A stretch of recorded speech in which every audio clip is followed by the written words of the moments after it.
m'appelle Olivier Hirel, donc je suis cofondateur des Paniers de Léa. L'entreprise a été créée en 2010 par Bastien Denien et moi-même, un ami d'enfance.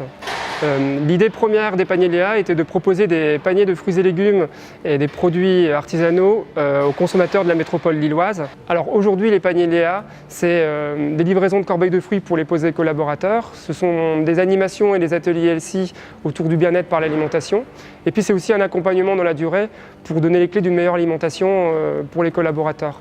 On a fait évoluer le modèle en 2013 parce qu'on s'est rendu compte assez vite qu'il y avait certains freins au développement de ce modèle économique, notamment la logistique du dernier kilomètre qui était très compliquée et aussi un gros effet de saisonnalité. On s'est fait une conviction assez rapidement sur le fait que l'alimentation était une des clés du bien-être en entreprise. On est parti du produit pour finalement arriver à une notion de service avec des effets bénéfiques, justement liés à la santé et au bien-être. Dans les différents services que nous proposons, nous travaillons aussi beaucoup avec des naturopathes parce qu'elles sont très pertinentes dans leur approche. Et c'est vrai que l'alimentation est un sujet central dans l'entreprise et elles peuvent être amenées à donner des clés justement d'une meilleure alimentation. Typiquement, alors c'est vrai que nous on a une approche par le produit, mais elles vont nous faire réfléchir sur quel aliment consommer à quelle période de la journée, comment éviter les coups de pompe par exemple à 14h après le repas pour être performant au travail. Ça peut être aussi le sujet du sommeil.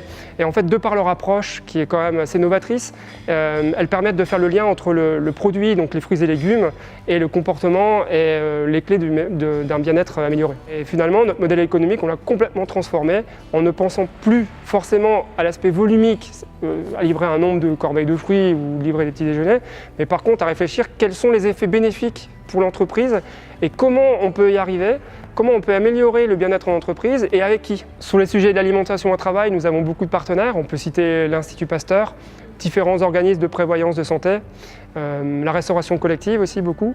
Nous travaillons aussi beaucoup avec le milieu de la recherche scientifique, donc là des sociologues, des économistes, justement pour mener à bien notre programme de recherche scientifique, et également les collectivités, mairies, régions.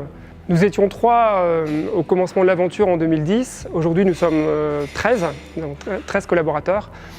Voilà, et puis présents sur Lille et Paris, et avec cette idée justement d'être présents sur toute la France, on espère rapidement être 20 collaborateurs d'ici fin 2018. Les satisfactions que l'on peut en retirer, alors déjà il y a le fait dans le projet initial il y avait les producteurs, et pouvoir sortir les producteurs de leur schéma de distribution traditionnelle et créer avec eux des circuits courts où on peut leur garantir une rémunération et partir d'un prix producteur pour arriver à un prix de vente, donc les sécuriser, faire en sorte qu'ils cultivent dans de bonnes conditions, pour nous c'est hyper important.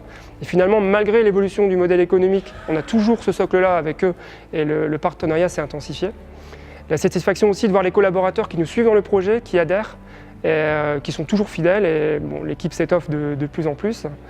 Une satisfaction également, c'est je vous le disais tout à l'heure, c'est de conserver les valeurs d'origine et pas en déroger. Donc typiquement la RSE, on tend vers plus de responsabilité, pour nous c'est très important. Et plus on avance, plus on arrive à le mettre en place. Et puis après, la satisfaction aussi importante, c'est de savoir qu'aujourd'hui, on peut être considéré comme un acteur du changement. Et pour nous, c'est très important, de là où on vient, parce qu'on vient d'un modèle économique où on était considéré comme livreur de fruits, pour aujourd'hui discuter et avoir des partenariats sur le fait que justement qu'on est acteur du changement.